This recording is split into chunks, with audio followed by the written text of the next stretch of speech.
अस्सलाम वालेकुम, क्या हाल है, कैसे हो आप। अच्छा देखें कि यहाँ पे हमने करना था 1.4 एक्सरसाइज। ठीक है, इसका क्वेश्चन हमारे पास 9 और नीचे एक 10 जो है ना, ये दो रह गए थे। ये शायद मैंने देखा नहीं है ये इस तरह से। ठीक है, तो मैं अभी आपको ये करवा देती हूँ।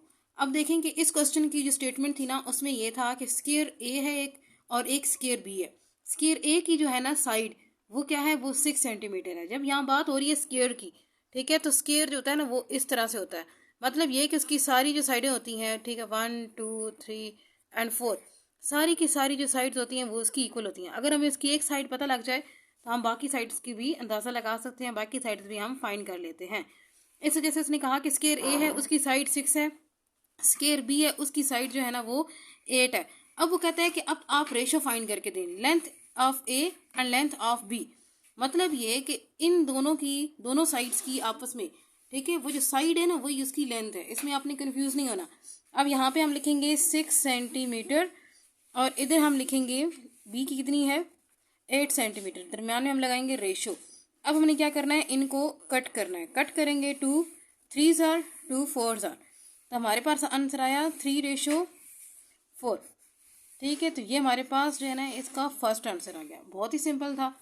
उसके बाद नेक्स्ट उसने कहा कि जो सेकंड इसका पार्ट है कि area of A and area of B. अब सबसे पहले देखें कि एरिया निकालने के लिए ना, ठीक है, अब स्क्वायर का जो एरिया होता है, ठीक है, उसमें हम क्या करते हैं, साइड मल्टीप्लाई साइड। हम लिखेंगे साइड मल्टीप्लाई साइड। ठीक है, तो ये इसका फार्मूला होता है एरिया का। और इधर भी हम लिखेंगे साइड मल्टीप्लाई साइड, कि सबसे पहले हमने फार्मूला लगाना है। अब साइड यहाँ पे कौन सी है, इसमें साइड है 6 मल्टीप्लाई 6, इसमें साइड 8 मल्टीप्लाई 8। 6 6 आर 36 और 8 8 आर 64। अब हमने क्या करना है, इन दोनों को आपस में कट करना है। ठीक है, तो अब यहाँ पे सबसे पहले अगर देखें तो ये आराम से गुण से 2 पे कट हो जाते हैं। 2 1s are 2 8s are 2 3s are 2 2s are 2 1s are 2 4s are 2 1s are 2 6 are. ठीक है, 2 7s आर 2 8s आर 7:8 इसका आ गया आंसर। दरम्यान में आप रेशो लगाते जाएं। ठीक है, तो ये इस तरह से इसका जो है ना वो आंसर निकल आना था। उसके बाद नेक्स्ट मैं आपको बताऊं ये डॉग्स वाले की ना, सेकंड अगला जो क्वेश्चन है 10। इसने कहा कि डॉग्स जो है ना वो 2 हैं, कैट्स जो है वो 6 हैं, टोटल जो है ना वो 12 हैं। ठीक है, टोटल पेट्स उन्होंने कितने रखे हुए हैं, 12। अब वो कहता है कि 12 टोटल हैं, तो बर्ड्स, अब उसने लिखा हुआ है बर्ड्स टू डॉग्स, मतलब हमने बर्ड्स को फाइंड करना है। तो सबसे पहले हम बर्ड्स को यहाँ पे फाइंड कर लेते हैं। ठीक है, इस तरह लाइन लगा लें। तो बर्ड्स को हम किस तरह से फाइंड करेंगे कि अब टोटल हम करेंगे पहले कैट्स प्लस डॉग्स। ठीक है, तो आप लिखेंगे यहाँ पे कैट्स प्लस डॉग्स। कैट्स जो हैं वो 6 हैं, डॉग्स 2 हैं, टोटल प्लस करके कितने हो गए, 8। और टोटल पेट कितने हैं, ठीक है, पेट माइनस बर्ड्स। पेट्स में से जितने टोटल पेट्स हैं ना उसमें से हम क्या करेंगे, माइनस करेंगे कैट, और साथ में हम क्या करेंगे डॉग्स को।